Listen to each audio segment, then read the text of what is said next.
Student at People's Golf Club, assistant professional at People's Golf Club, Jamie Allan. I'm going to talk about one other concept of the right hand side through the golf swing. I'm going to this drill is basically how the right side corresponds with the golf swing. So the right side is an important sort of asset of the golf swing. So today I'm going to talk about how to train in your right elbow and how to train your right side. So a lot of golfers, for example Jack Nicklaus, he was almost referred to as a guy who played with a flying right elbow. His flying right elbow was very controlled, and his elbow didn't necessarily come out here like a chicken wing. As you've seen, his elbow was quite high because he had quite a steep swing path. His elbow pointed straight down towards his right hip. Anyway, I'm going to sort of refer into more detail, or go into more detail about that. So it doesn't matter if you've got flying elbows or wacky movements. It's in how you control the movements in order to hit the ball efficiently. So if you have a flying right elbow and you hit the ball consistently each time, then there's no need for you to change that. It's when your right elbow can dictate the strike more often than not, and it's a little bit inconsistent. So you're hitting more bad shots than good shots. So what tends to happen is if I address the golf ball, so just pretend I've got quite an athletic posture, straight bend from my hips slightly and bend my knees. So from this position, as you can see, I'm just going to lay the club down slightly. So as you can see, my elbows should point directly in line with my hips. So if my stance is too wide, my elbows point in the way. So make sure that your elbows are in line with your hips. That's a good reference point to use with stance width and obviously how wide you should stand in relation to the golf ball. So if we have a technique where let's say we're in contact with our right hip. So our right hip, if I come down the line, so my right hip's in contact with my right elbow. So if I want to hit the ball, I want to return in that position. So let's pretend I'm chucking a tennis ball.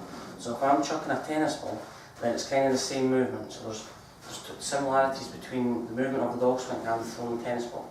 So if I get a golf ball, and so if I want to return my right elbow back to its original position, then I have to focus on getting that right elbow back to the right hip.